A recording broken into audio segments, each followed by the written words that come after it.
Good evening, everyone. Welcome to the FearFans podcast. I'm your host, Don. With me is Nick. And yeah, we've got a pretty crazy one for you this time. It is the 2002 horror flick by Eli Roth called Cabin Fever. And we recently just saw the director's cut in theaters, Nick. Yeah, we did. I was going to say, which we just saw like 2 weeks ago now? Almost, yes. Almost 2 weeks ago. Oh, your comments are rolling in. Yeah, Hey, hey, Thomas. yeah. And hey there, Santi. Thanks for tuning in. I mean, And it's not really much of a shirt. It's just well, it looks black on camera. Oh yeah, I think he's referring to your shirt. But I was going to say mine is it looks black on camera, but it's actually a very dark blue, so it's just featureless. But I don't know why, but either way, thank you. for sure. Yeah, like we said, this movie was written and directed by Eli Roth, who was inspired to make this movie because of something that he had went through. It's Based on he based it on something that he actually went through when he was in Iceland. Nick, yeah, I'm pretty sure you have yeah, you know exactly the story, right? Yeah, as I remember, because I've heard the story numerous times, but cabin fever came from an experience that he had when he was only 19 years old. He was out this horse farm in Iceland, and I think he must have gotten himself into some type of like hay or like some kind of straw that was infected of some sort. And as a result of it, he started scratching from alone a hang in his face. And he literally started ripping off chunks of his face. And this entire section of his face, his skin, was gone as a result. Um, Never really found out exactly what type of medical it's. I mean, obviously his face has been repaired since then, understandably, but that's usually the story I hear for the most part. Is yeah, well, Santi, Iceland, it may be a cold place, but it still doesn't shield anybody away from any type of deadly disease. Yeah, disease can happen pretty much anywhere. Yeah, doesn't matter what the temperature or climate is, they're viruses in the end. So that's regardless of the atmosphere. That's just how it always works with a lot of these diseases. Oh yes, totally. And so yeah, and it took him a while to get this movie off the ground because a lot of he was had to go put all sorts of different writing into it, and and people were like discouraging him, saying this movie would never work, and even production companies wouldn't pick up on it. It took him a while to really get this movie going. It took him like about 8 years, I want to say. Yeah, I know he started it back in the mid '90s. Funny enough, just a few years after he had his ordeal in Iceland. So obviously, he was doing it at a time when the incident was still very fresh on his mind. But obviously, because this is a first, this was his first real movie that he actually directed. That, as typical for new directors out there, making a movie, regardless of whatever genre it is not very easy to do. In fact, if you look at Cabin Fever very carefully, to be perfectly honest, even though it was made directed by him and it's a professional film, there's still kind of a student film kind of feel to it because it really does have that feel of as if because obviously as we know Eli Roth does make a director's cameo himself in the film. It's almost like as if it was really just a bunch of college friends that just got together, wanted to make a movie, and there you go. Kind of almost like that whole kind of Night of the Living Dead scenario, where it was. So Yeah. it does, it is a professional film, but at the same time, it does kind of has like a student film resemblance to it. I mean, again, it was his first movie ever, so I think that's kind of, quite understandable why it does have that student feel to it. Definitely, and it's like this one definitely has like a few little bit of like Evil Dead vibes here and there because in terms of like production and also the plot, of course, because taking place in a cabin in the middle of nowhere. Yeah, I think Eli Roth clearly borrowed elements from older movies, and of course, Evil Dead played a very big role for that movie. It's to give as what we now refer to as the official like cabin in the woods genre, and it's also ironic too because this movie was made 20 years after Evil Dead originally came out. That's right. look at it, it was also coming out at a time when Evil Dead was still kind of a fresh movie. Not to mention too that its later sequel, Army of Darkness, was just released less than 10 years earlier. So Yeah. at that point, it was being released when these movies were only into their second, just starting their second decade.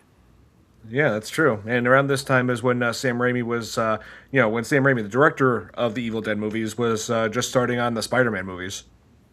Yeah, exactly. Around that same time too. 2000. That was the other thing too. Is 2002 saw the same was the same year when Spider-Man started coming out, when Sam Raimi started. And funny enough, ironically, every now and then Bruce Campbell made a cameo appearance in those movies. I remember that. Yep. Shh. I remember which, I forgot which one it was, but he's like trying to sound shh. You Yeah. gotta love Bruce Campbell. Oh yeah. I think Ted Raimi was also involved in the Spider-Man trilogy as well. Yeah, anytime Sam Raimi's gonna get involved, like make a movie or something, his brother's gonna be involved one way or another. Oh yeah, and sometimes Ivan Raimi.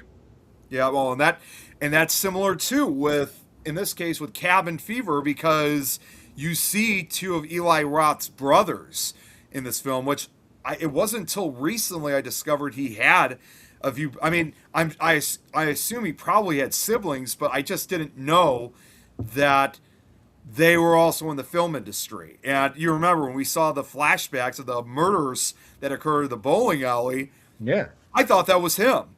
But I did little did we too. realize those were his brothers playing. And so now I understand.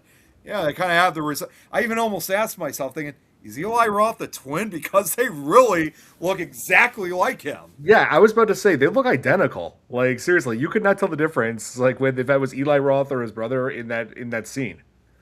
But I don't, well, I mean, it's not unusual too when it comes to twins. There's always triplets too. So I just even thought to myself, like thinking, man, if he comes from, I mean, whether they're triplets or something, I just have that feeling like if you were to throw all three of the brothers into the room, you probably couldn't tell them from apart.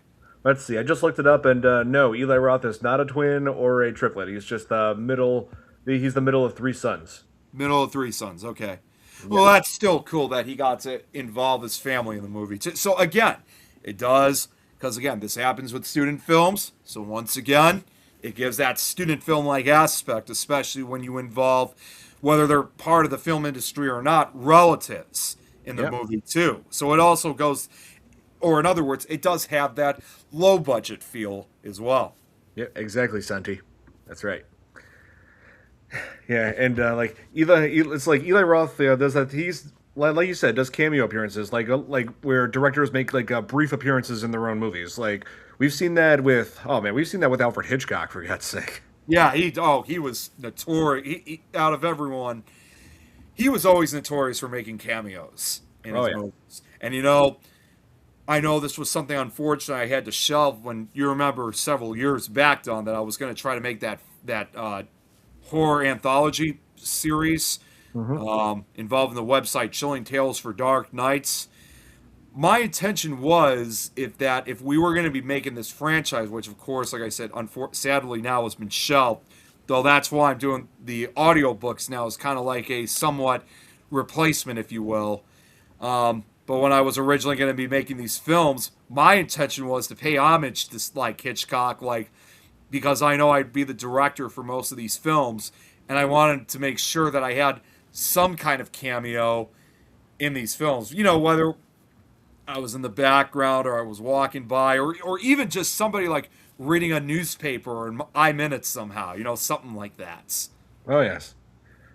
Oh, here Billy said that Eli Roth was in. Yep, that is true. He I played. remember I seen Inglorious Bastards. Yeah, that's right. He played Donnie Donowitz, the Bear Jew in Inglorious Bastards. Because and and like this movie, Cabin Fever, that's what got Quentin Tarantino's attention because Quentin Tarantino is a huge fan of this film, and he said that Eli Roth is the future of horror, and Oh, so they ended up having a good friendship. yeah, yeah, well, and it makes sense because a few years after Cabin Fever was released, then Quentin Tarantino and Eli Roth eventually would work together to make, well, Grindhouse. clearly to this day, yeah, clearly what's considered probably Eli Roth's most controversial film, Hostel, which that is a film that I think we already agreed on that is something we're not going to cover on the show because that movie takes a whole new level. It's not even really a horror movie. It's just torture at that point. Yeah, like man, we've seen like torture porn. We've seen our share of a few torture porn movies. Like one of the most notorious being the Human Centipede. Yeah, but no doubt I will say for Hostel because I actually saw I didn't watch the full film, but I did see a part of it back when I was 15 years old. And I'm not gonna lie, that was the very first movie, like of any genre whatsoever, that actually made me throw up, like or almost made me vomit. It was just so sickening to look at. So because it just looked so real. Because it's not like what when you're looking at those kind of movies, um, you're just looking at like a whole new level of not even horror, just torture and stuff. Things that you would never even dream. In fact, because Billy just brought up about Saw. I forgot his name. Oh man, I know he was in the first Saw movie, and then he was also one of the other guys that was in the Insidious movies. He plays one of the investigators. Oh my God, what was now? I gotta look it up because it's like biting at me right now. Yeah, that was Lee Wennell. Lee Wannell, yeah. Yeah. You know, he once said in an interview, not with Hostel, but with Saw, he said he was so mesmerized by what he saw in Saw. So at one point, he just went on Google search, just did a Google search one time, just typed in, Spanish Inquisition torture devices, and the things that come up, he said, you haven't even touched of what people have done to themselves. And Hostel, I think, is probably Hostel, in my personal opinion, is probably the most perfect example to show that type of nature. Things you would never think were even possible, but it's just like, but Yeah, as I mean, far as I could tell you about, as like I said, because that movie's just way too much, even for myself. I may love gory movies, but when you're watching torture porn films, it's a different story. And again, that's among one of the reasons why we'll never cover that movie on this show because that's just too extreme. yes, and we will not cover Cannibal Holocaust either because No. that's the one movie that actually made me nauseous. Well, Because the thing is, with movies like Cabin Fever, like it's like it's I can deal with watching all this gore and stuff, knowing that it's fake and no actual human beings are being hurt or killed here, right? Well, with Cannibal Holocaust, real animals were actually being killed during the making of it. that's right. That's the difference. Knowing having the knowledge that a real living thing is actually being killed is Yeah, it's horrifying. It's yeah. absolutely not just heartbreaking. It's just horrifying to look at. You can never forget seeing that kind of stuff. I And actually have I'm just gonna, repressed it. yeah, and I'm just not. I'm just going to say one more thing too about Hostel because yes, I know we're talking more about Cabin Fever, but considering that this was also, both movies were done by Eli Roth. I will tell you this though, at least, and this is actually something that you would think of a movie, like I said, even though we all know usually making movies is a lot of fun, even for Hostel, it was not a pleasant experience for the actors. So a little trivia fact for you quickly about that movie. When they Oh did yeah. one of the torture scenes for that movie, Eli Roth had said in interviews like during that torture scene, he was the only one, like when they were actually filming it, he was the only one at the monitor who could watch. You usually have the script supervisor, makeup effects person, all those kind of people.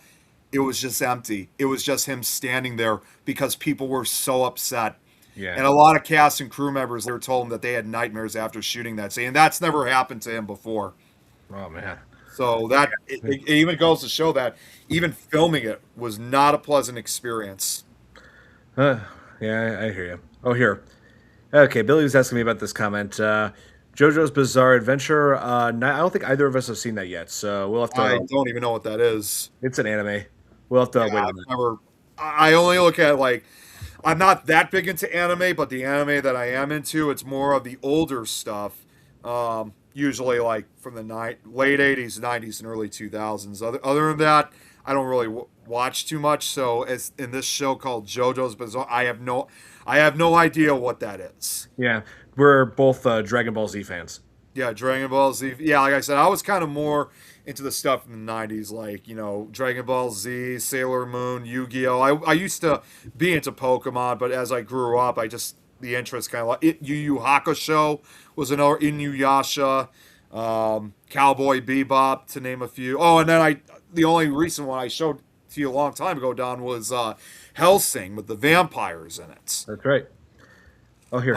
Yes, I have watched American Horror Story, although it's been a couple years since I've watched the show. The last season that I watched was last season I watched was American Horror. I think it was season 6. That was AHS Roanoke. I think that was the last one I watched. Yeah, that's right. That was a little while ago. Yeah, it was. Hey, Braxton, there he is. Good to see him. So yeah, like a lot of people working on Cabin Fever, they had like quite a few bizarre experiences as well. Like like obviously as the movie goes on, there's more and more blood, right? Well, Yep. yeah, obviously. But when Ryder Strong, when he was taking a break from the, you probably know where I'm going with this, Nick. Yeah, I read the trivia about it.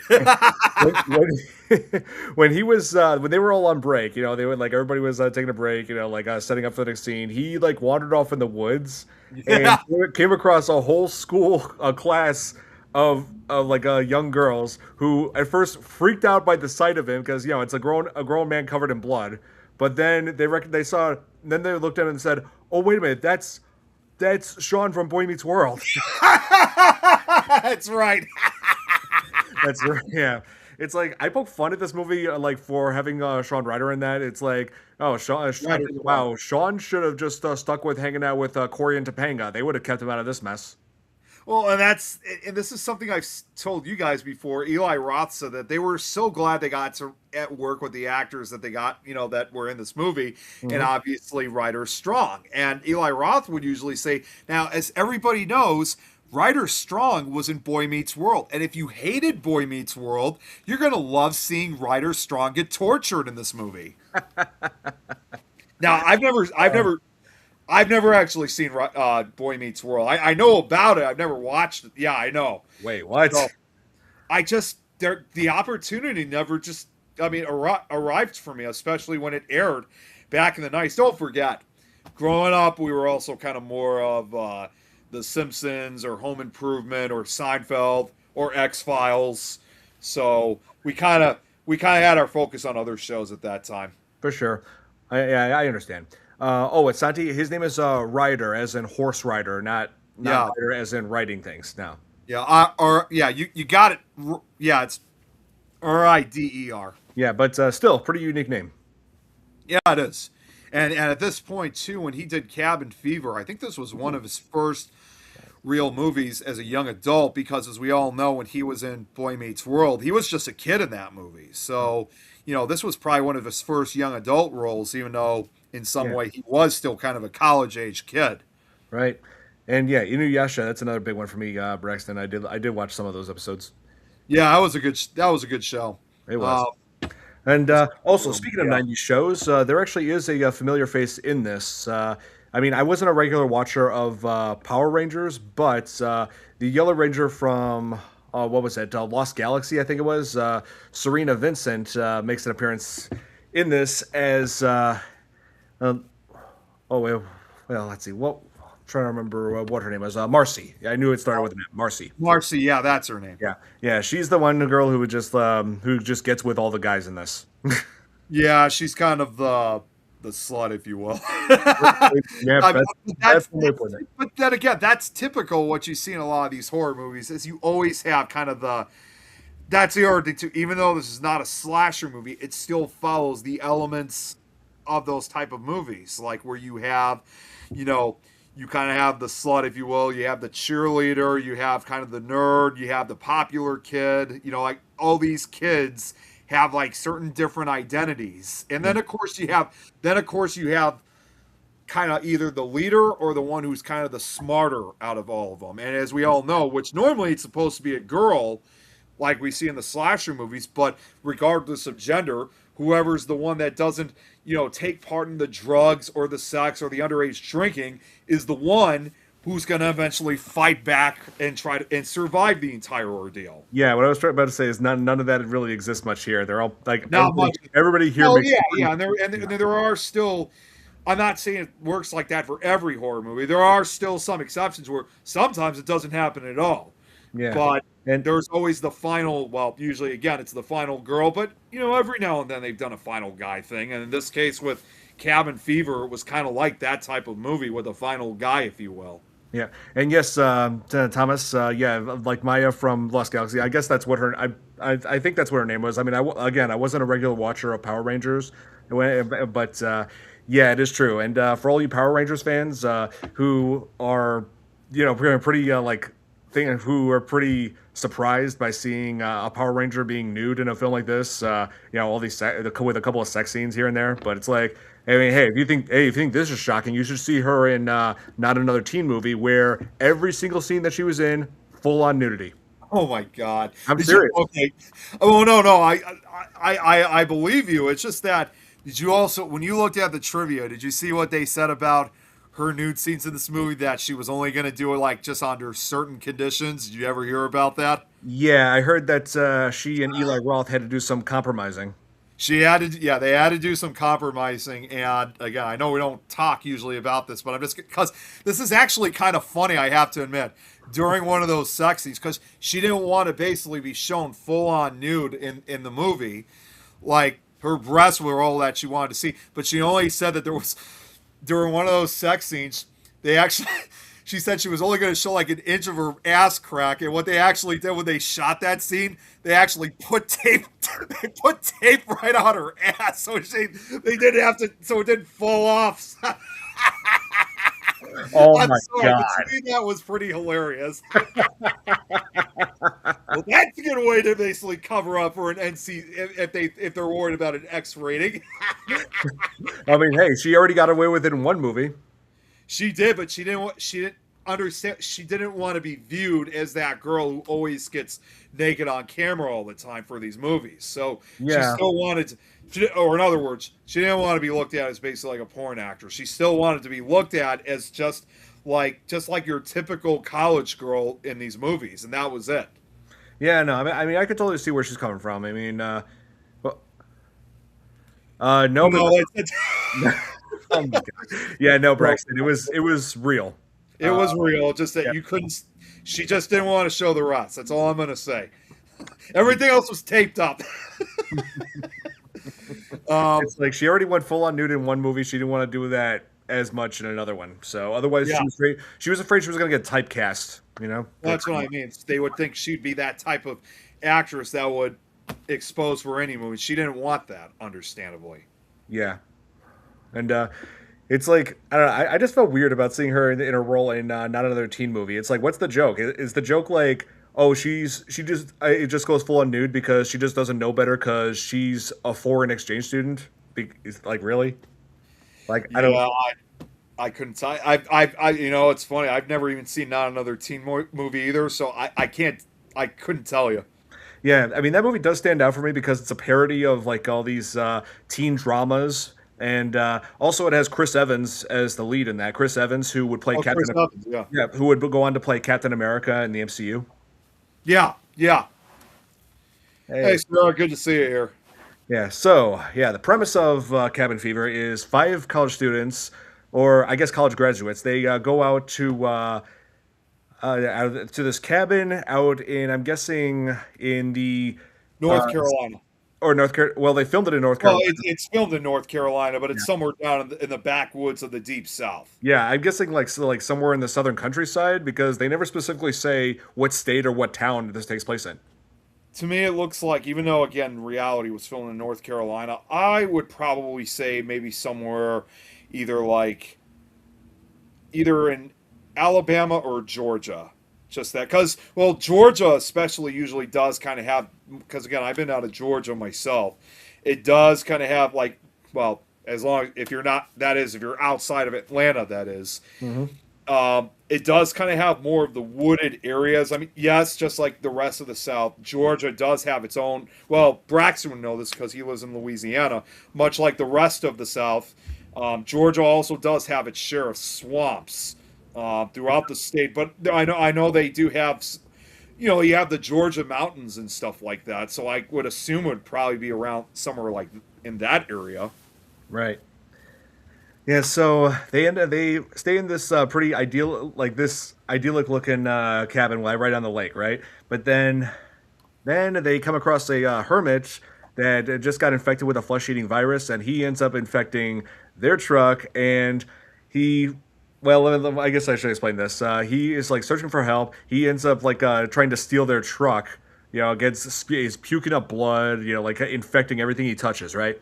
So then the teenagers accidentally set him on fire. He runs off and like puts himself out in the worst possible place inside of a reservoir, which feeds into the water supply of that cabin. And so then, why didn't Burke call 911? He couldn't because there was no cell service. I mean, that was what 2002 was like. 2002, we didn't have iPhones then. We may Yep. have had cell phones, but even the cell phones we had back in those days, just yeah, sorry. I mean, even back then, they didn't give a lot of good reception back then. So even if you had a cell phone back in those days, and if you were like far out from town in the backwoods, your chances of having any type of connection, including trying to call an emergency number, were extremely slim. In other words, you were literally on your own. It's just you in the woods, and that's it. Yeah, we millennials. Yeah, we are. We Yeah, are old. yeah, we millennials are getting old. And It's, I've I already mean, said. I mean, I know you guys can't see it, but my hair may appear dark, but believe I do already have a few gray hairs growing out. Believe it or not, oh, yeah, are you sure you want to make that public? I got to be honest. I mean, because I've known some people have noted. I'm thinking, you know what? Hell with it. I might as well say it. Yeah. Oh yes, we were getting to that, Brexton. Yeah, like I remember the first group of teens. Like, I feel like Oh God. there. I know there are several aspects of this movie that did not age well, such as the homophobic slurs that are used by the kids in this. Yeah. It's like, and I look at this, and I'm just going to say for the record, yes, remember this was 2002. There were still a lot of people like who talk like that back then. But hey, I'm not trying to justify it. I'm just saying we've come a long way from that. Yeah, and unfortunately, well, yeah, I'm gonna say like as far as like what Braxton said, not just the homophobic slur, but also the racist names too. Yeah. Sadly, I will admit I'm not gonna give any names out, but there used to be someone that I also worked with, well, a podcast host from Louisiana, and although he never said any of that kind of stuff when we did our shows, he actually did say that, use that kind of language towards me once. Of course, I wasn't. Yeah. Obviously there was nothing I could do. I wasn't going to argue. I'm thinking, well, if you want to act like that, go right ahead. I won't argue, but I'm not taking part of any of that. Wait, you worked with someone who did talk like that? He only said it once, but it was not. Thankfully, it was never on any of the shows. Yeah, But either because way, the good part is it's somebody that I don't work with anymore. I just because, well, I'm not going to go into detail, but I'll just say, Don, he was responsible for that incident on me a few years ago. So I'm I've been done with him ever since. So I have no plans, and obviously I know better. So, right. I but mean, yeah, but it just goes to show, yes, things have changed, but sadly, I've discovered that there's still a few people like that out there. there still are. Yeah, like it's like, I mean, pretty much everyone knows by now that just the N word. Everybody should know that there's a long history of just pain and hatred linked with that word. That's why. Exactly. Yeah, that's why it's offensive. Well, and even for what they show in Cabin Fever, it may be like it may be intentionally supposed to be like a humorous moment, but at the same time, you know what they say. Sometimes a joke can go way too far. Yeah, it's like I'm guessing that's what they were really going for, create like a shock humor for the twist in the end. But Yeah. Oh yeah, my God. yeah, because yeah, like he well, the shopkeeper was saying that he keeps that rifle for blank, but yeah, I'm not gonna say it. Yeah. For Oh no, no, no, no. no, no, no, no, Don't. We're never saying that. nope, no, no, never. So anyway, so he kept that rifle for that, which out of context, they like it sounded like he was gonna do all sorts of bad, do something really bad, but then yeah, then the group of black people and like these friends, they came, and when he saw them, he went and got the rifle, but turns out he was cleaning and fixing that rifle for them. He was giving it back, and turns out they're all friends. Yeah, exactly. It's So like it's like okay, that it's like yeah, like I it's like sure it was done for like a shock humor, but still, it's like it feels messed up. yep, see what Braxton just said. He just was one step ahead of us. Came back, had drinks with them. So, yeah, that they knew each other, so it was clear that they obviously were friends. Yeah, yeah. I mean, it's like, and also the homophobic slurs that they made, like where the dumb guy from the group, Bert, when he goes and but he gets like himself a hunting rifle, and he says, "Hey, I'm gonna go shoot some squirrels," and they're like, "Why do you want to shoot squirrels?" He's like, "Because they're gay," and I'm like, but again, 2002, people did talk like that back then. Yeah, like I said, different era, Yeah, unfortunately. but thank God things are better now. Thank goodness too we were raised correctly growing up during that era. Yes. It's like, hey, I mean, I'm friends with quite a few, with few people of all sorts of different sexual orientations who are good people. Yeah. I have Well, and nothing, as you know too, Don. I have nothing but great things to say about them. Well, and as you know all too well, our group of friends that we have, we're a very racially diverse group too. Yes, yeah, it's like, it's like, hey, I have nothing but total respect for every race, every orientation, every religion. Yep. So Just to be clear too, I think I'll just put it out. With our social group that's diverse, this was not because again, some people would think otherwise. This is something that we were never intentionally beginning like wanted to have at the beginning. We just figured that whoever we meet, they would be our friends. So it's just kind of one of those things that I would say it's not something that we intentionally started to make it diverse. It was just kind of one of those things that it just happened. yeah, And we're very proud of it, especially at a time like this. yeah, So I can't be more happy than anything for us to be a racially diverse group. totally. Yeah, because we're friends with so many great people now. So Yes, we are. yeah, couldn't be happier. Sometimes old friends have their own goals after graduating. Oh yeah, they all do. Yep. Believe me. Hey, believe me. I mean, I've got friends who moved out of state to go set up their own businesses for in all sorts of different fields. So I know exactly how that is, Santi. Hmm. Yeah. And so yeah, watching this movie makes you think twice about several different things. Like this movie actually made, when I first watched it, I felt uncertain about drinking tap water again. Oh God, yeah. 'Cause you Oh just man. never know you just really never know what's gonna like what happens when you drink tap. See, that's why because I've been on a few farms myself in the past. That is why I will always bring a water bottle with me. Very true. Yeah, and I don't know. I heard like I don't know if this is true or not. They say like if you're lost in the wilderness and you come across water, the way to decontaminate it is to boil it. I'm not sure if that's 100% reliable. Yeah, that I'm not entirely sure. I mean, I'm sure if you boil it, it probably does kill some of the germs, but I don't know if it fully decontaminates it though. So um, I'm not entirely sure if that's truly accurate. Because I guess there's a disease out there that when people drink, like let's say from lakes or anything like that, especially when it's like water. I thought there was something that was called like hiker's disease or something like that. I mean, it's not. I remember reading it in a science book, obviously back in school. So it was many years ago. So I don't know if that's the name, but one thing I can tell you for sure is, unlike cabin, I mean, it's not a obviously it's not a flesh-eating disease, but it is something. It is a type of disease that if you drink it, and if it's not clean or whatever, it could definitely make you really sick as a result. I don't know if it could. I don't know if it's lethal, but it's still dangerous nonetheless. Yes. Oh, makes Flint water. Would water look good? Yeah, yeah. At least Flint water doesn't have any flesh-eating viruses that could pretty much take its toll on you within 24 hours. Yeah, like I always wondered, like what is like the, well, I don't know, like the what do they call that? The what do they call it? The period where until the virus lays dormant, like or starts to take effect on the body. What is that called? Infection? Yeah. Like, yeah, I Like, guess like what exactly? Can you give I me a don't little know bit what it's more called, like knowledge? incubation period or something, or there's a word for it. I'm trying to remember. You're saying dormant, right? Or not dormant. It's like once you get infected with that, how long until you start seeing side effects? Because if Oh, like a like kind of like an expectation. yeah, Here, hold on one second, because Uh, I'm looking it up right now. okay, because I know there's a name for that somewhere. I'm Um, just gonna call like virus expectation definition, and who knows, maybe somebody here in the chat will know while I'm looking.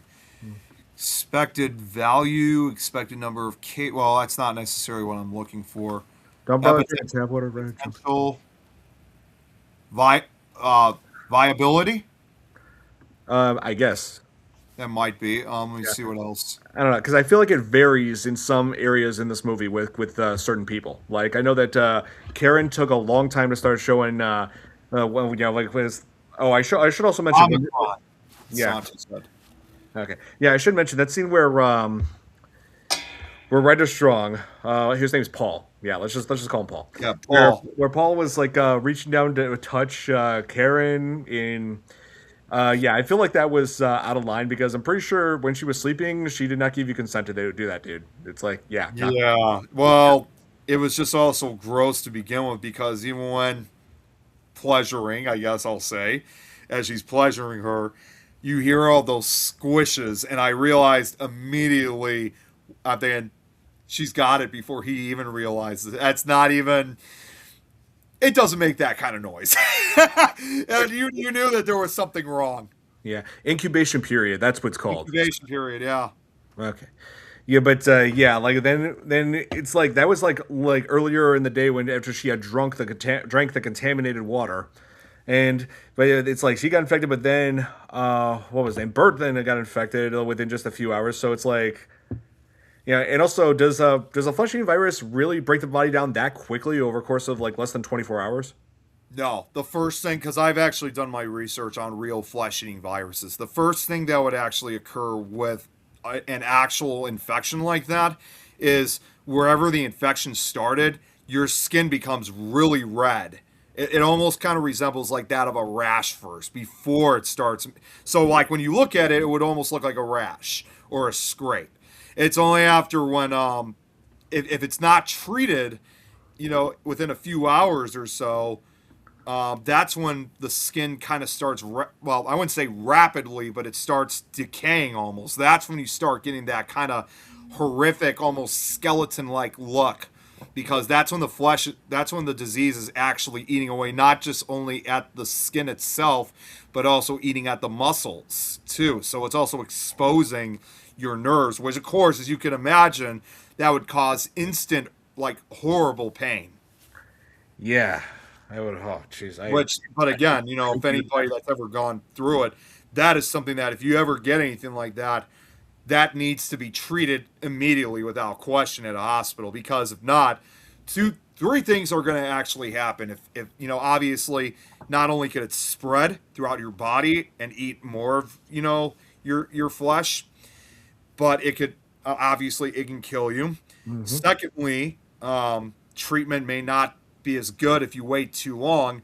And third, even if you do survive it, and especially if it occurs like on a limb, like let's say one of your arms or your legs, and realize that the infection is far too severe, sometimes doctors, sometimes have to go as far as amputating them to prevent them from spreading on your body. Yeah, because as as they said in Planet Terror, that if it spreads to your chest, they can't really cut that off. No, if it's in if it's on your chest, I hate to say it, you're kind of screwed at that point. Yeah, So it's not a pleasant experience. yeah. I mean, Josh Brolin. I'm not going to say who, but that's with someone that we know had kind of went through something similar like that, and he had to get his leg amputated Yeah, because of that. To yeah. stop it from spreading. It was Josh Brolin who said that in the movie that if you don't sever the arm, it's going to spread to your torso, and we can't really cut that off. Exactly. But no, like I said, just think about it too, Don, that we do know someone that kind of had something like that, and he had to have his leg amputated to stop it from spreading. Yeah. Here, let me respond to this. Leon, yes, I'm aware the DLC is out. I'm gonna get to that tomorrow. Yes, the new game Resident Evil Requiem, Nick. It's Oh, okay, okay. Yeah, they have a new DLC out, and I'm excited to try it. That's awesome. Yeah, so I'm gonna look into that tomorrow. I'm not sure what Leon means by nice. He's Uh, responding to me by saying, "Oh, nice, you're gonna check that out." okay. That's what he Oh, means. Sarah also says it's usually okay, so yeah, you're right. My mistake. It's usually the sepsis, not the virus that kills. Yeah, that's, you know what? Yeah, she made a good point.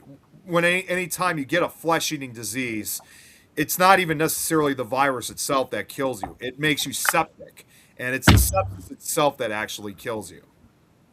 Oh yeah, and yeah, it's like, this movie wasn't even intended to be like released the end like worldwide. It was just like it's like everybody keeps saying this movie came out in 2003. Yes, it was released theatrically in 2003, but it was originally released in the Toronto Film Festival in 2002. So it's Correct. a common misconception. So Though the this is IMDb, technically this is technically a 2002 movie. yeah, that's the thing. I mean, if you look at the IMDb page, it's still or Wikipedia page, they say it's a 2002 American horror film.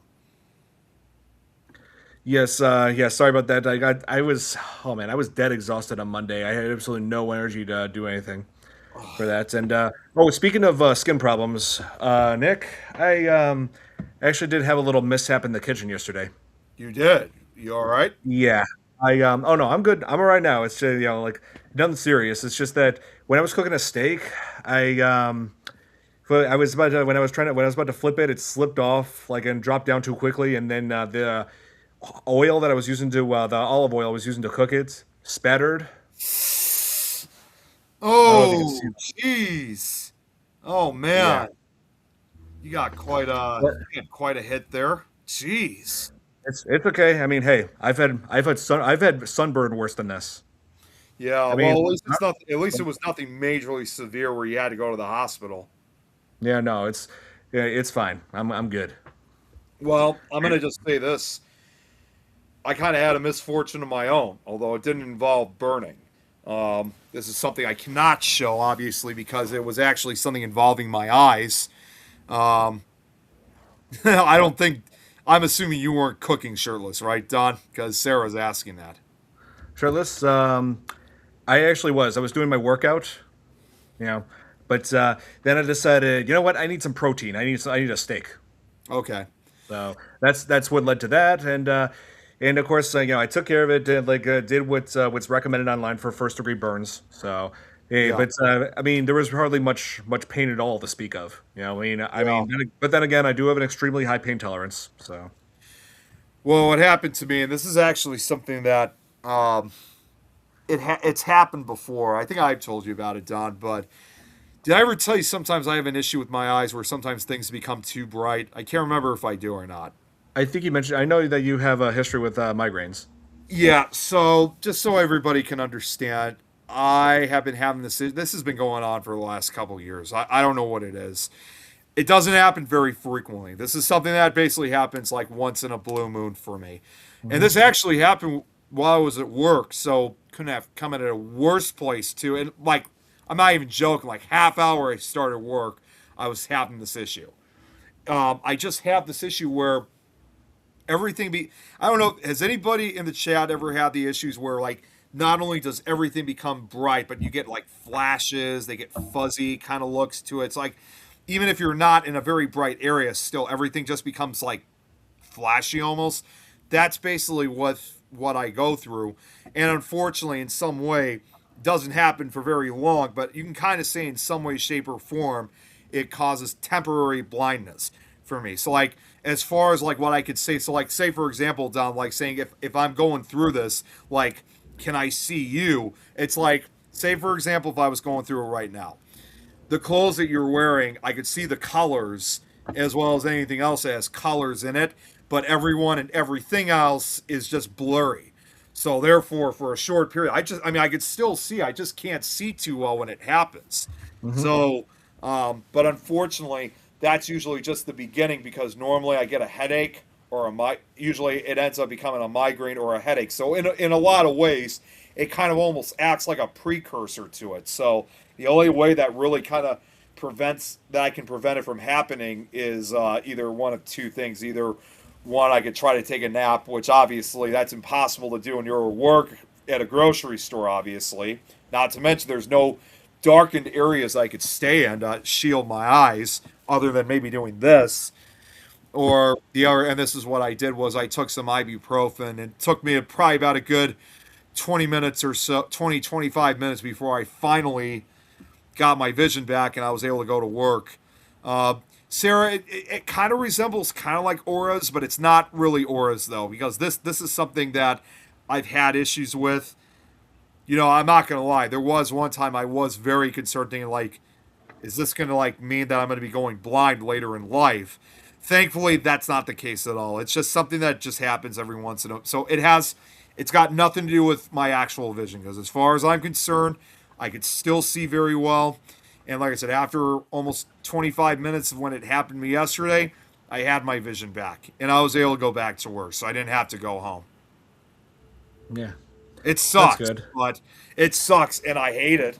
I mean, some people, even one of my managers suggested I should wear sunglasses, like, which I have done, like, well, at home. But all I'm just going to say is wearing sunglasses is definitely a good idea. Don't get me wrong, because obviously it shields my eyes from the lights. But Yeah. I probably wouldn't do it while I'm at work, especially since I work at a physical job, because just like any time when you're taking ibuprofen or any type of healing medicine, if you move around too much, that's going to slow down the process. So if anything, that's why I chose to sit out in the break room until I was able to regain my vision and I was able to go back to work. So Yeah. not just Well, it's good that oh, it worked oh, out oh, in the end. You were able to get back to work. Yeah. yeah, Oh, well, and yeah, I wanted to respond to Ray's comment here. Good. Check out the fight between Scooby Doo and Courage the Cowardly Dog on Death Battle. oh, Yeah. he Yeah. brought It's up. like I want to. Yeah, it's like I want to do that, but it also contains spoilers if you haven't seen Straight Outta Nowhere, Nick. Yeah, well, I actually he brought up something too that I need to let you know about, Don, because he mentioned especially about Courage the Cowardly Dog. Um, Here, hold on, because I saw it earlier today. Give me just 1 second here while I'm looking.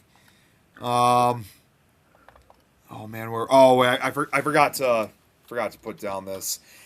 I don't know if you heard about this, Don, but you know who David Stephen Cohen is, right? Yeah. He was the renowned head writer for Courage the Cowardly Dog. He passed away. Oh wait, yeah, I did read about that. Yes, Yeah, yes. he wasn't even that old. He was only 58. Oh man. Yeah, I don't know who would win. I mean, I think they both have healing factors, like a whole bunch of cartoon characters do. Yeah, they could Yeah, bring. yeah, They they could, probably. Oh, wait a minute. He passed away. Wait a minute. Okay, this is weird because what? somebody shared about his death, like as if it just recently happened. I look it up, and it turned out it was actually a year ago that he died. So why are people sharing it now? Maybe because it's the anniversary. No, he died back in March, and here we are in May. He Hmm. actually died on St. Patrick's Day. Oh damn. Let's see. Yeah, Um. Brandon Clark also passed away too. A few moments ago, I heard about that. Santi. Yeah. Uh, so. Oh, what was I gonna say? Oh yeah. Anyway, back to your comment, Ray. Yes, I would love to check it out. I was hoping to get Nick involved too, but then it would end up spoiling Straight Out of Nowhere for him. Yeah, I'm trying to catch up. That's why I've been putting it off because I want both me and Nick to react to it because both of us grew up watching both those shows. Hmm. Yeah, but here I wanted to talk about some of the other actors. Let's see, Jordan Ladd, who plays Karen in this. Yes. She was Paul's love interest in the very beginning.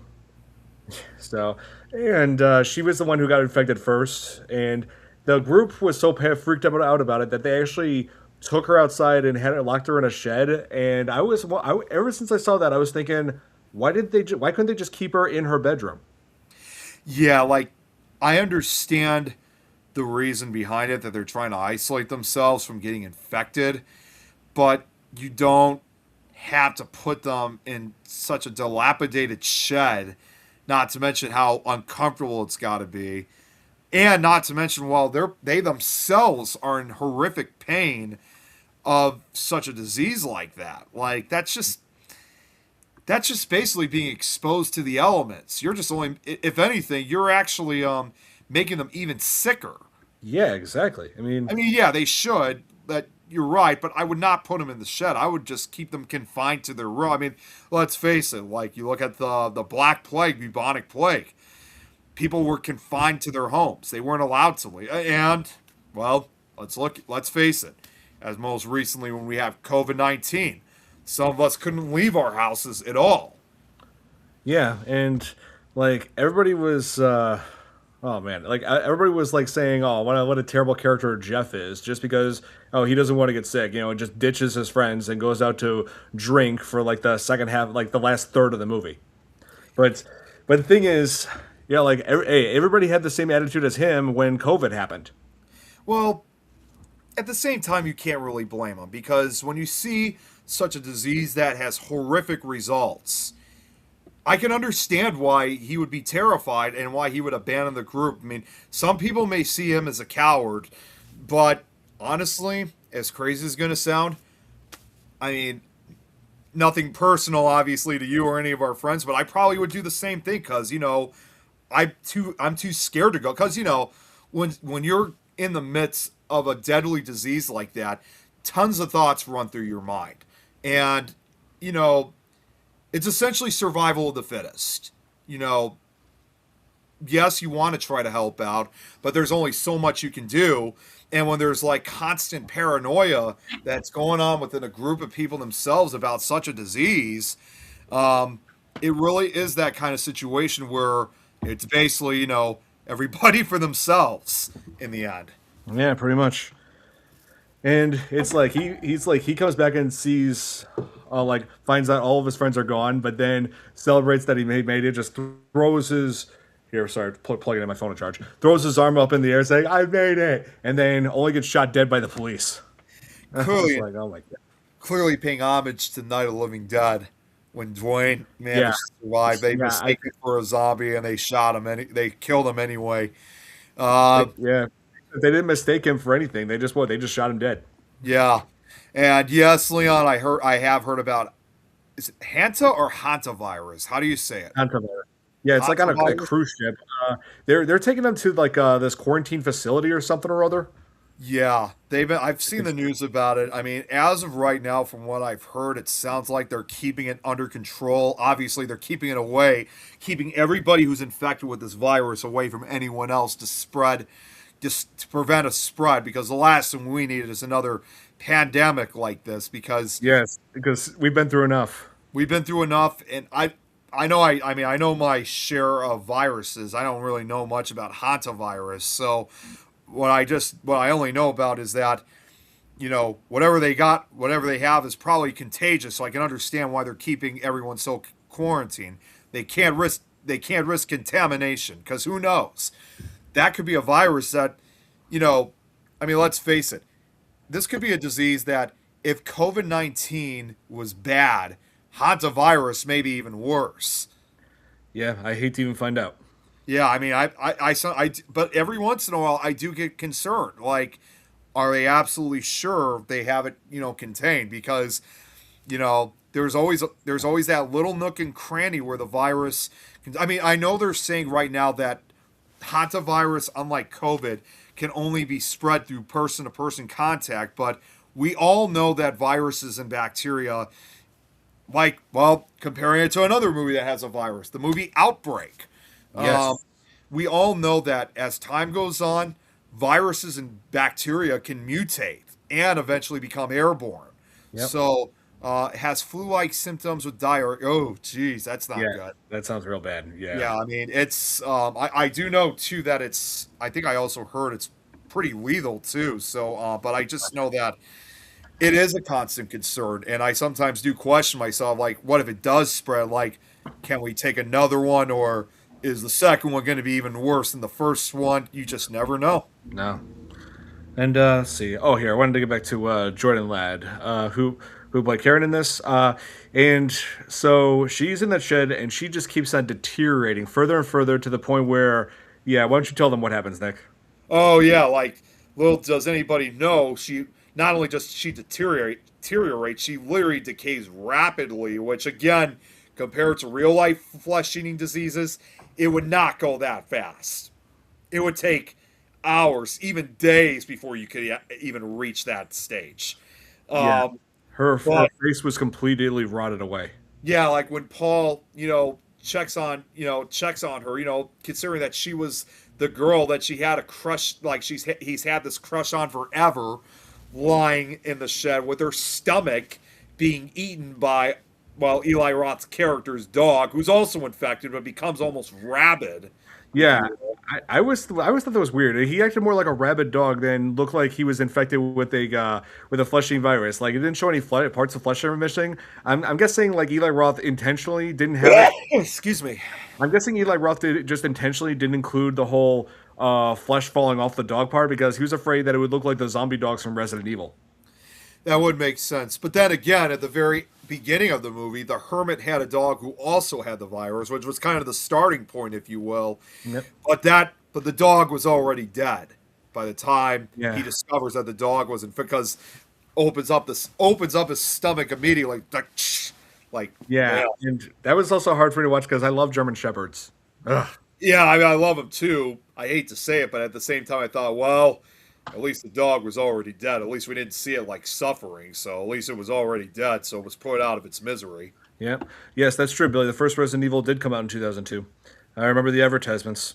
And so, and like Jordan Ladd also said that when she stated that when she first saw the makeup she was going to have for that scene where like her face is completely gone, she has no lips, she has no like all like majority of her face is completely gone and she saw that and she started crying, like getting emotional. She actually teared up when she saw in the mirror what her what her makeup was like. It terrified her.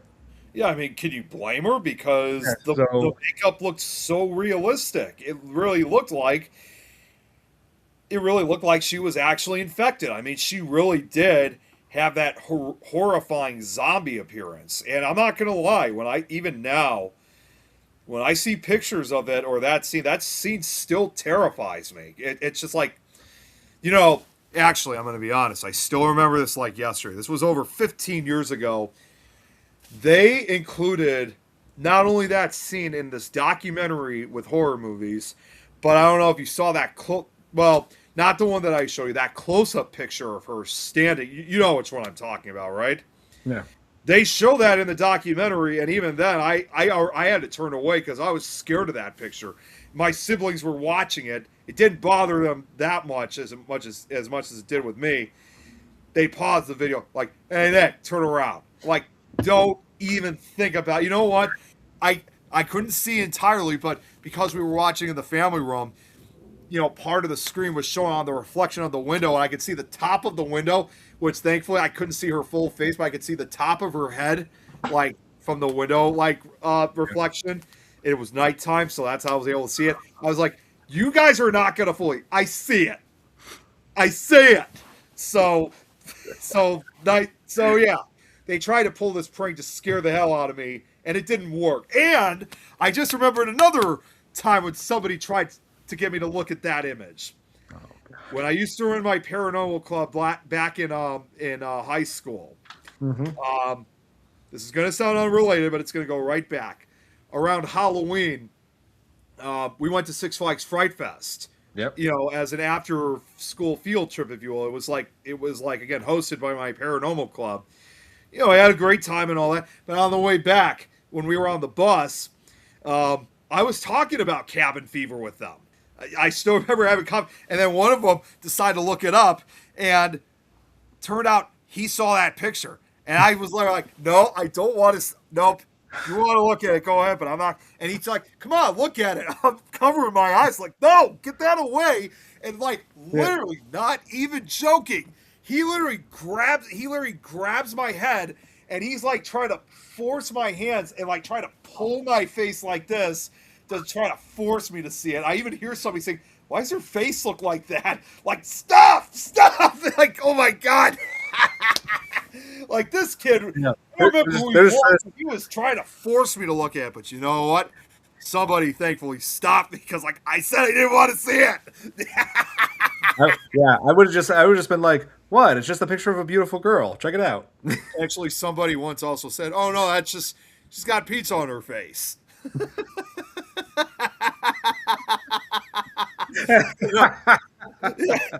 But no, seriously though, I can understand like where Jordan Ladd was. I mean, again, yeah, I think anybody would be just as horrified seeing that as themselves with that makeup.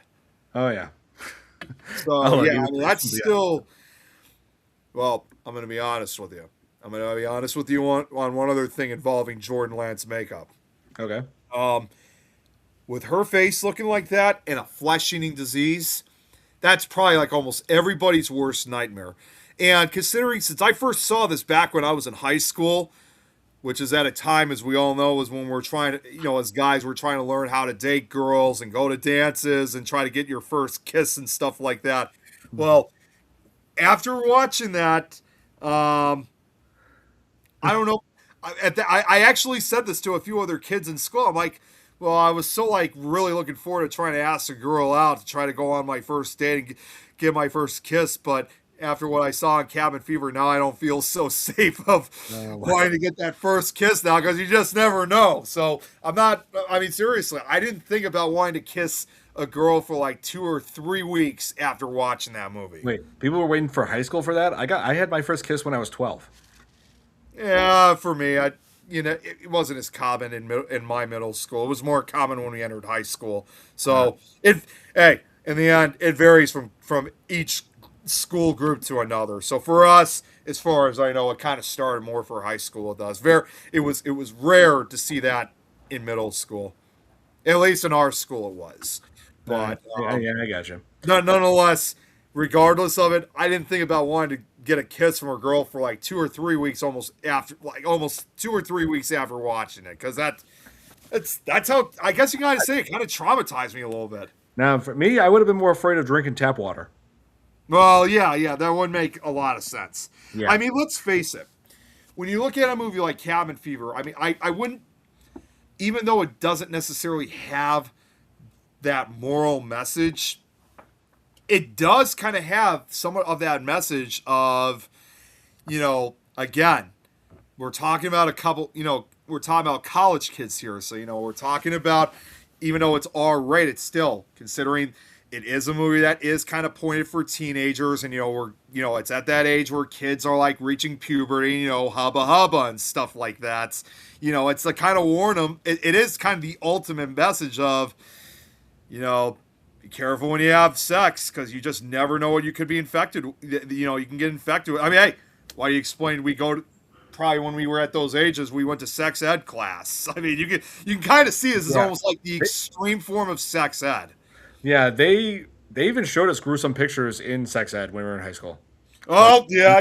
I I still know remember. exactly, so It I was know exactly horrible. what you're talking about. Yeah, it was awful. It was absolutely horrible. Actually, if I could say anything about that if they consider, I don't know if they still do that with schools now, but if they say that, if anybody says that was a privilege for us to look at, only thing I just got to say about that is, okay, cool, yeah, we saw it, and that was disgusting. Yeah. Oh my god! But we should several scenes we got to talk about before. Uh, let's talk about the shower. Oh God, the leg shaving scene. Yeah, that's one of the scenes that stands out for a lot of people. So Serena Vincent, Marcy in this. It's right after the scene where she and Paul are in bed together. She goes to take a shower and then starts noticing the lesions or the skin eating wounds, whatever you call them. Starts noticing them on her back, which is where Paul had his hands on her when they were intimate, and so she decides to shave her legs and just I'm guessing I don't know if those ones were worsened as she was shaving, but yeah, I'm guessing that was inspired by Eli Roth when he had that flesh-eating virus and he had that skin infection, and when he shaved, he ended up taking parts of his face off. Yeah, I honestly really don't know, but yeah, that leg shaving scene where she just starts screaming. I mean, it's just, well, that's another, and we actually just brought up point, Don. It's just like what I was just saying a second ago.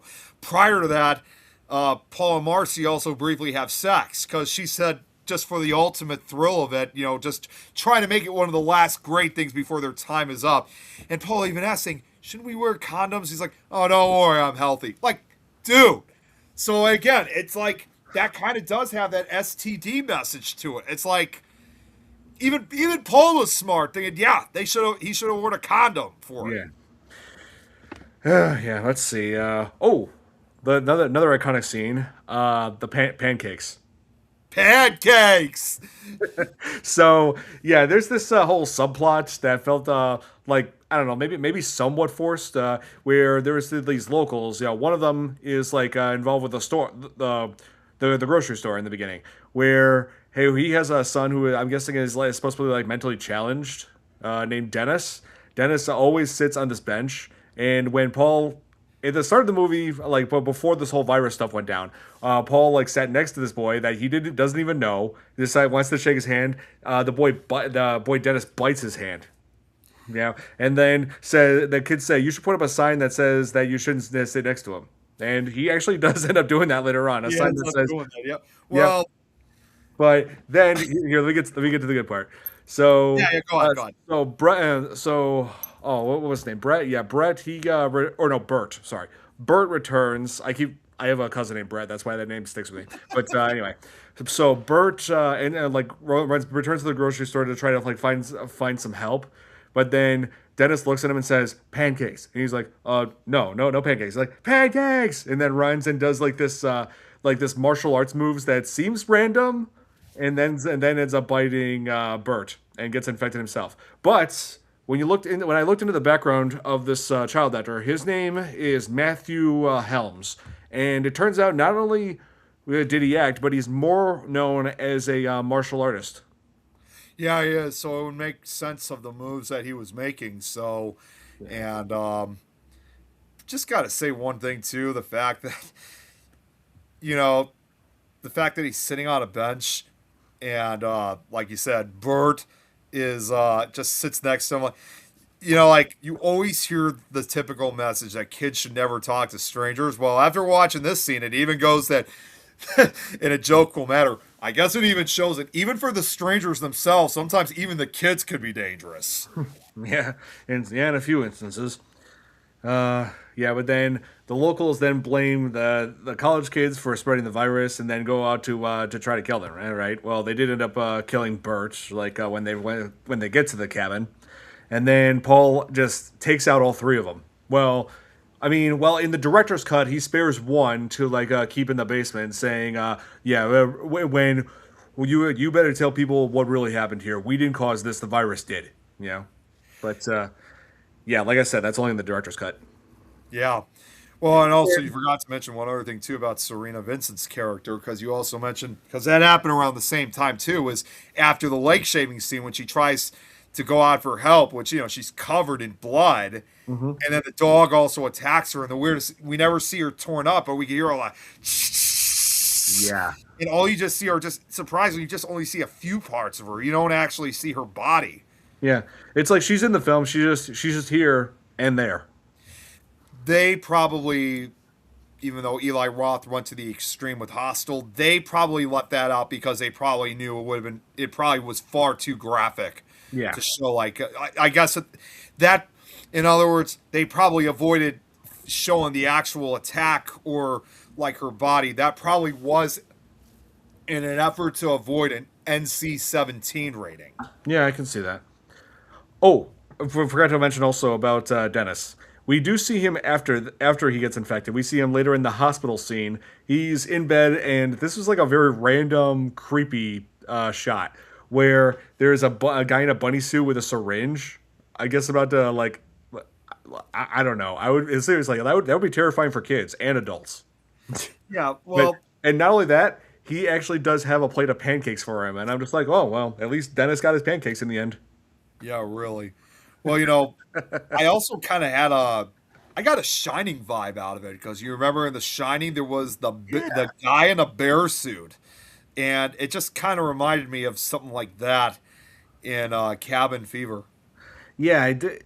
yeah, like now that you mentioned it, it kind of did feel a little bit like Shining territory there. Yeah. Yeah. So Paula is the only person who survived this whole thing. He is taken to the hospital by the authorities, and they question him, but But they say we're not properly equipped to deal with something like this. So do they do the sensible thing, like call the CDC and get them involved to take care of this mess? No, they just take Paul out of the hospital, dump him in the river like garbage. If that happened in real life, that law enforcement agency would lose. They would lose every one of their jobs at that point because Yeah, that and truth be told, definitely even all the sheriffs and the sheriff and officers involved, they would definitely be arrested for it because that would be also considered criminal negligence. So and disposing evidence. yeah, So and knowing that somebody could die from it, that's also a life sentence too. Like if that was to happen in real life, so the chances of that happening, you're asking for a life sentence in real. So not only, in other words, not only are you going to lose your job over it, you're going to go to prison for it. yeah. It's implied that at the end they actually lose their lives because Paul, the body, the river that Paul was dumped into, just happened to have like these kids who scoop up some of that water to sell, make lemonade with, and then sell to the sheriff and the cops. So they end up getting infected. Which means that an epidemic is now going to start. Because yes, Yeah, we've seen that this virus, while not airborne, again, it obviously clearly shows that it only spreads through close person to person contact. But when you have a, but in this case, because they're spreading it all over the place, that goes to show an epidemic is just on the rise. So yeah, it's almost kind of that apocalyptic kind of feel, saying, "Oh, what's everybody drinking? Oh, I guess you can kind of say the end of society, the end of civilization as we know it, if a cure is not found very quickly." yeah. And then, which brings us to the sequels. We have Cabin Fever 2 Spring Fever, which takes place in a high school. Like all the water that Paul's body had contaminated was then transported to like a water bottling company. So the water is then given to the high school. The high school's prom season comes, and the punch that they make for the prom is made with that water and is now contaminated, spreading to all the kids and the staff. Not only that, very briefly in the beginning of the film, Ryder Strong does reprise his role in the opening of the film, which of course not only is he still infected and it picks up right from where it left off, Hmm. but the virus, from what I can recall, has heavily disfigured him to the point where he could barely see. His face is like, well, unlike Karen, um, his face is like all bulged and what's the word I'm thinking of? Oh my god, it's like right in front of me. It's oh my god. It's all right. I'm sure it will come back to him, but his face is like all bowled up and deformed and disfigured of the virus, and he obviously knows that he has to try to go to town to warn everybody. Unfortunately, he is hit by a truck A in the bus. very beginning. So the somewhat, you can kind of say the fighter of the virus, if you will, is you know is eventually is killed right at the beginning. So he's on, but there is one other person that is well known because there's one other person we forgot to talk about. Don Yep. is that deputy in that movie. Yes. He Yeah. thinks that everything is a party, man. Yeah, I like yeah, that guy the guy who played him was young. He was like 20 something and I think my cousin Allie actually worked with him in at one point for this Showtime series called Look back in 2010. So, yeah, that was a while ago. But yeah, I've seen him in a few things here and there. Uh yeah, like he plays the cop that has, let's be honest, just never grew up. He always wants to party. It actually showed him like after the whole mess with the hermit, right? Goes into like he goes to Paul at the cabin to investigate what happened. So Paul pretty much tells him what went on, but doesn't mention burning the hermit. Yeah, Yeah. but the cop was just more focused on like oh, you guys having a party, you guys having a good time, like that's all he was. He was just trying to like, and he does party with underage. I'm guessing one or two of those people were underage. He like right near the end, and like Paul ended up and like kicking and just beating everybody, kicking all their asses when they refused to help him. And the cop was like, "Man, why'd you gotta ruin the party, dude?" Hey, when you're in that kind of thing, I mean, when you have someone who's seriously sick or something like that, hell yeah, of course, it may ruin the party, but again, it's about survival. Um, Exactly, and not to mention that Paul definitely infected a few of those people. yeah, he did. Also, just so you know, Don, Robert's been watching Oh, the shows. Yeah, he's trying to correct me. Bold and no, it's not bold and enlarged. I'm gonna have to find the. I'm still looking for the word. It was. let's see. Again, I'm sure it will come back to me real soon. Oh yeah. So you guys wanted me to express my opinion about the rest of the Cabin Fever movies, right? So yeah, Cabin Fever 2 was decent. First one's definitely better. Then there's the prequel, Cabin Fever Patient Zero, which has Sean Astin, and Oh yeah, Sean Astin's yeah, in it. Yep. yeah, who we know him from the Lord of the Rings movies and the Goonies. But I wasn't too crazy about that one. I'll be honest. Like I felt like it had so many different flaws that I could not overlook in terms of the acting and characters. But Sean Astin was literally the only good thing about that movie. Yeah, I remember the word now because it just came back. Bloated. That's what I was. Yeah, His okay. face was bloated. Right. Okay. There you go. Oh, and also, I'm sorry. I Yeah. just wanted to say this is also something in relation to cabin fever. I thought I'd just show this picture real quick before we end things because while we're on the subject of this matter, the one thing that you never see in cabin fever, at least not till I think either the sequel or the remake, is that while they are dealing with a flesh-eating disease, we never actually see the virus, like what it looks like under a microscope until, and I'm going to get up close, until I think either the sequel or the remake. And although what you're about to see is CGI, this is pretty much what the flesh-eating virus actually looks like under a microscope in the movies. I think that's from Cabin Fever Patient Zero because that involved like scientists on an island who were studying the virus. Yeah, I think but that's either, yeah, but either way, this is pretty much the antagonist of all the movies. So even if it wasn't shown in the other fever movies, it's the same virus overall. But this is, in other words, this is the virus that infects everybody in all the movies. yes, and of course, not only were there two sequels, there was also a remake which was released 10 years ago, which was produced by Eli Roth and that was directed by Ty West.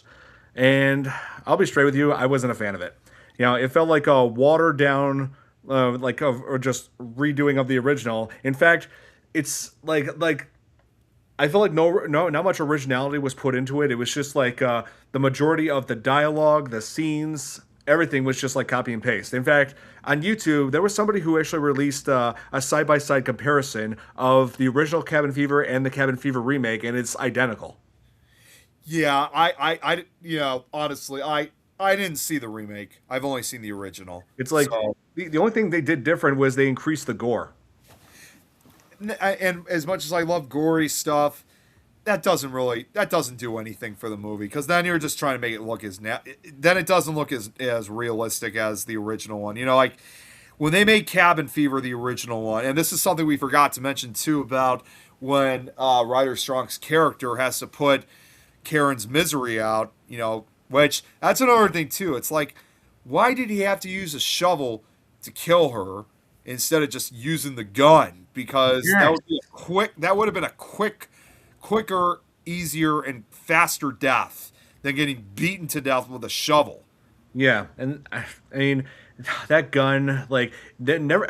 I was the one question I always have about that gun is, like how many bullets does that gun carry? Because it never shows them reloading it once, and we see them firing it a whole bunch of different times throughout the film. Whether it's when he was trying to hunt for squirrels, whether he was like trying to scare off the hermits, when he was stupidly shooting the car, and then like when it's and like you said, Nick, the gun would have been much more safer and like much more humane. Like More humane, yes. that's the word I'm looking for. A much more humane way of taking Karen out. If he really was going to resort to a mercy killing, but you know what? The remake is even worse because yes, he uses the shovel, but that doesn't kill her. So you know what he does instead?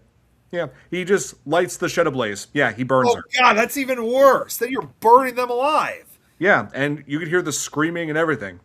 That's not a mercy killing. That's basically like torture in itself. Like, Yeah. again, if that was me in any type of situation, I mean, stop, call me crazy if you like. I would say just put a gun to my head and just end it immediately because Uh, I just don't want to suffer anymore. So, but another word to note too, and this is kind of a more positive kind of thing. Robert's like, shoot the car. It might be Christine Part Two. Um, yeah.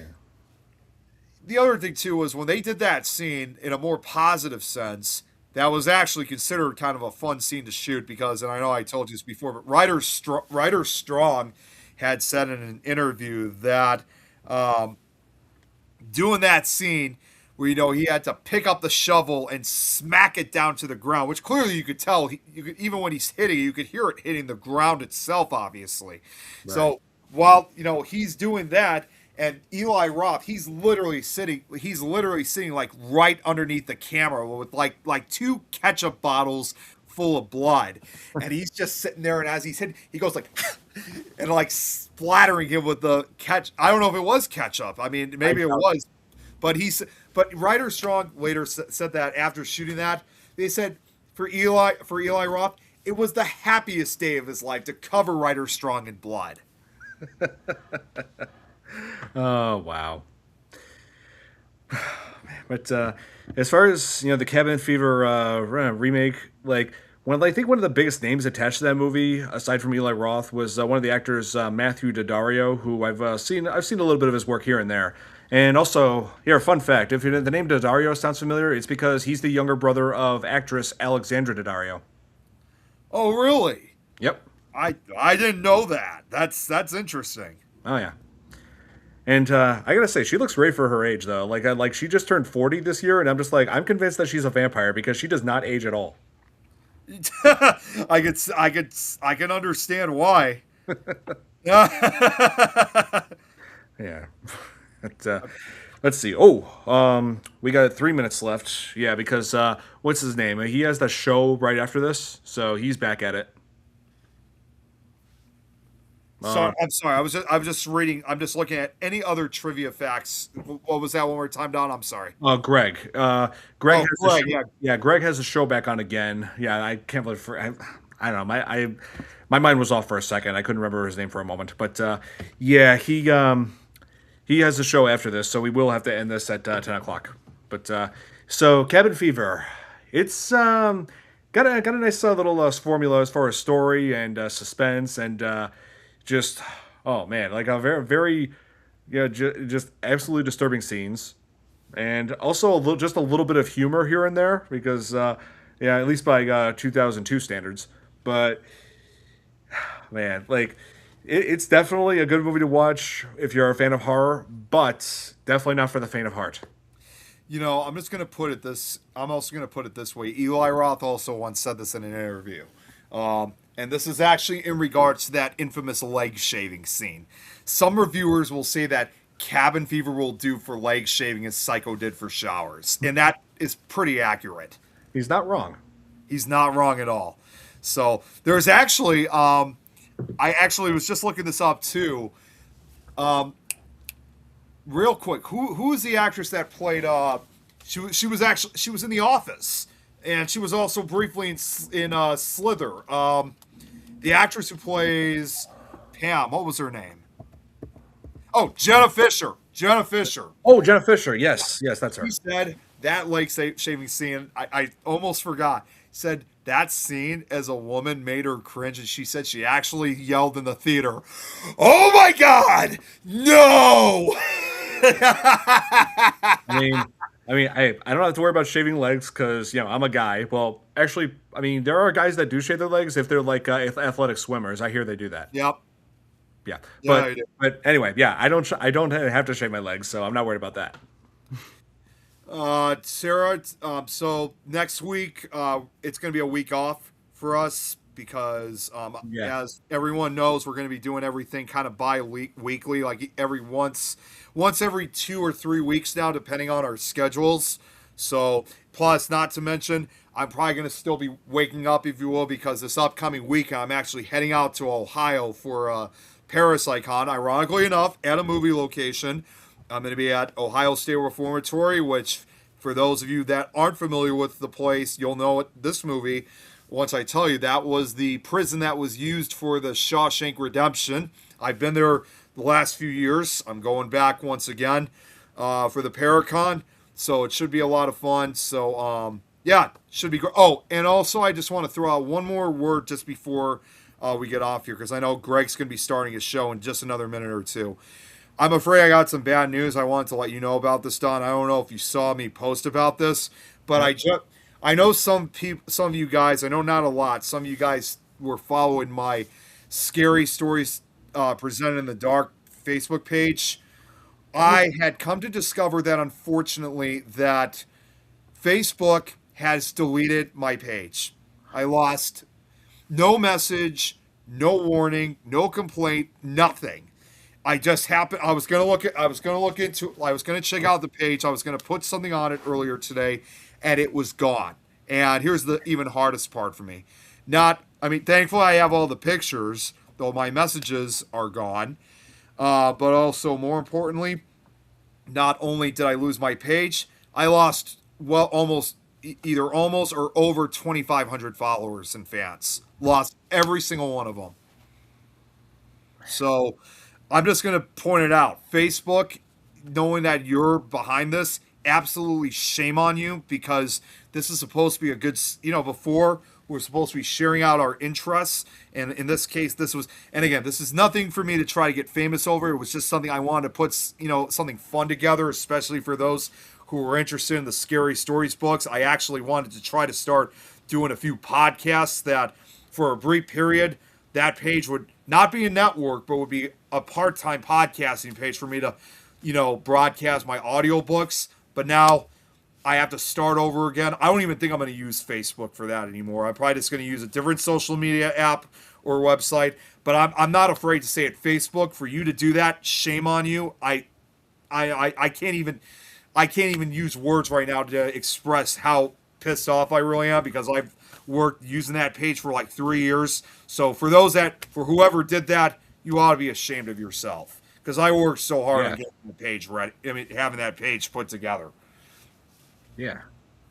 So sorry, I don't mean to end it on a bad note, but I just needed to say that so everybody knows. So well, yeah, like I said, I do keep the backups. Like I said, I have the pictures, but my character, like with what I type and stuff, that's all gone.